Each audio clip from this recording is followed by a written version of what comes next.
Imagina despertarte en medio de la noche con una sensación que tu cerebro no sabe procesar.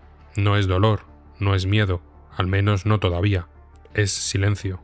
Un silencio tan denso, tan pesado, que parece presionar tus tímpanos hacia adentro. Estás en la cama, en la oscuridad absoluta de la África rural. Intentas orientarte y te das cuenta de que falta la banda sonora de tu vida. No se oyen los grillos, no se oyen los perros de la aldea ladrando a la luna, no se oye el viento moviendo las hojas. El mundo se ha quedado mudo. Intentas levantarte para ver qué pasa, pero tus piernas no responden. Pesan como el plomo. Intentas llamar a tu hermano, que duerme en la estera de al lado, pero de tu garganta no sale ningún sonido, solo un gorgoteo seco y metálico. El aire de tu habitación ha cambiado. Ya no huele a lluvia o a tierra, huele a huevos podridos, a pólvora, a algo antiguo y tóxico. Imagina que esa es tu última memoria consciente. Y a la mañana siguiente, cuando el sol sale sobre el valle, revela una escena que desafía toda lógica. Vacas caídas fulminadas con la hierba aún en la boca, pájaros que cayeron muertos en pleno vuelo, y 1746 personas que simplemente se apagaron, sin sangre, sin disparos, sin fuego. El 21 de agosto de 1986, en Camerún, la naturaleza cometió el crimen perfecto. Esta es la historia de la noche en la que el aire se convirtió en asesino.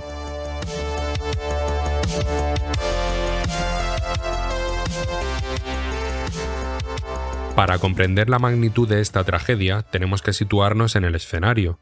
Si hubieras visitado el lago Níos el día antes del desastre, habrías pensado que estabas en el paraíso. Es un lago de cráter volcánico, situado en el noroeste de Camerún. Sus aguas eran de un azul profundo, casi hipnótico, rodeadas de colinas verdes y fértiles. Era una zona próspera.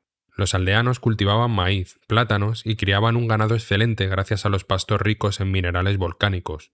Pero los ancianos de la zona siempre miraron al agua con respeto. Existían leyendas orales que decían que en el fondo del lago vivía un espíritu maligno, una deidad que podía enfadarse si no se la respetaba.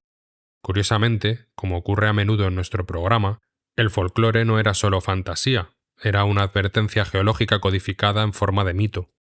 Y lo más terrible es que la naturaleza ya había avisado, pero el mundo decidió mirar hacia otro lado. Solo 2 años antes, en agosto de 1984, otro lago cercano, llamado Monoun, hizo algo muy extraño. Explotó en silencio y mató a 37 personas que pasaban por allí.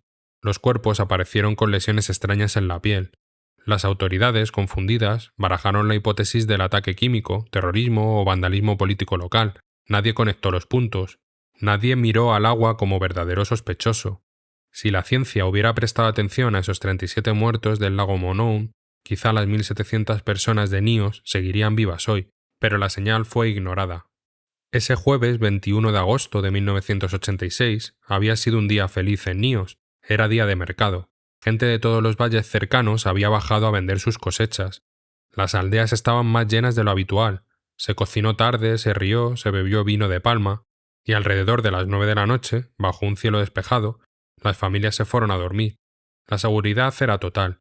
No había guerra, no había epidemias. Nada hacía presagiar que el infierno estaba a punto de abrirse bajo sus pies. A las 9:30 de la noche, la paz se rompió. Los pocos supervivientes que estaban en las colinas más altas, por encima del nivel del lago, recuerdan un sonido que les heló la sangre. No fue una explosión aguda como una bomba. Fue un estruendo grave, profundo, un rugido cavernoso que hizo vibrar el suelo durante unos 20 segundos. Luego, el silencio más absoluto. Lo que ocurrió en el lago en ese instante fue de una violencia extrema.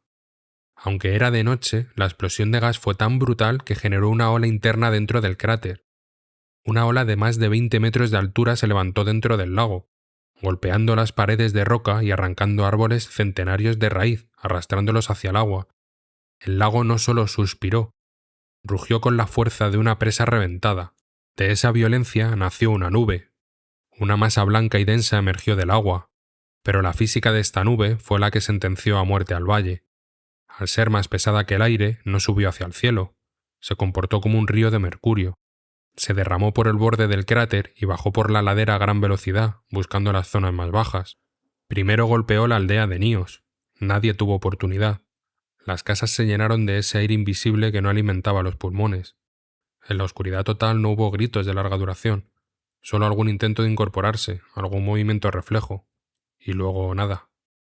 Joseph Nguyen, uno de los pocos testigos que vivió para contarlo, despertó horas después de desmayarse. Su testimonio es aterrador. Contó que no sentía dolor, pero que no podía hablar.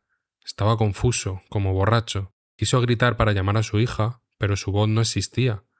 Cuando logró arrastrarse fuera de su cama, encontró a su hija muerta y a sus vecinos muertos. Lo más inquietante es que no había pánico en sus rostros. Muchos parecían estar durmiendo plácidamente. La muerte les había llegado tan rápido que el cerebro ni siquiera tuvo tiempo de activar la señal de miedo. La investigación posterior reveló una crueldad geométrica en la forma de morir. El gas, al ser pesado, inundó las habitaciones desde el suelo hacia arriba, como si fuera agua invisible. Esto creó una macabra lotería de la altura. En muchas familias, los niños que dormían en esteras en el suelo murieron asfixiados en minutos. Sin embargo, los adultos que dormían en camas más altas o quienes tuvieron la suerte de estar de pie en ese momento mantuvieron la cabeza por encima del nivel crítico del gas, como náufragos sacando la nariz del agua. Hubo padres que sobrevivieron solo para ver cómo sus hijos, que dormían medio metro más abajo, ya no despertaban. La diferencia entre la vida y la muerte fue cuestión de centímetros. Al amanecer, algunos supervivientes que vivían en las zonas más bajas bajaron al valle y vieron lo imposible, cuerpos por todas partes.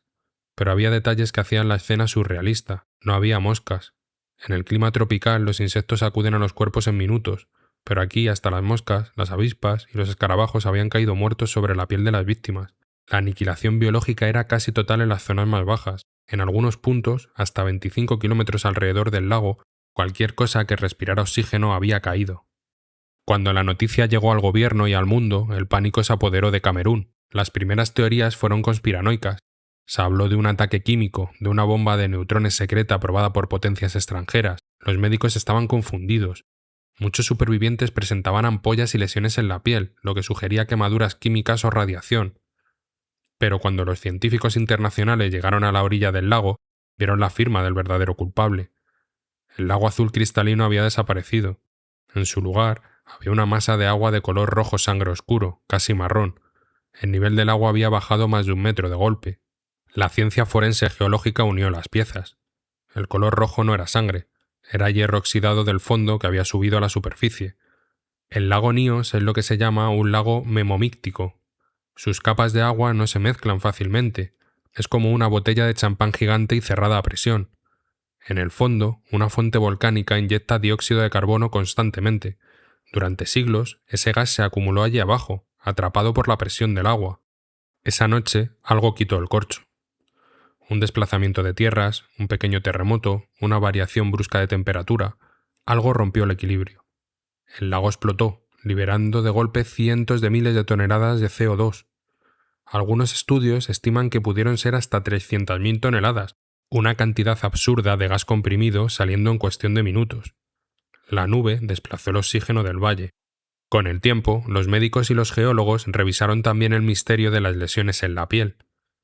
Al principio se pensó en ácidos o gases corrosivos. Sin embargo, los estudios posteriores concluyeron que la inmensa mayoría murió por asfixia. El gas apagó el cerebro y el cuerpo en cuestión de segundos. Las ampollas y marcas extrañas correspondían en muchos casos a úlceras por presión en personas que pasaron horas inconscientes, inmóviles, apoyadas siempre sobre la misma zona del cuerpo. En otros, a quemaduras normales por braseros o lámparas con las que las víctimas se quedaron en contacto mientras estaban ya en coma. Otro detalle desconcertante eran los olores.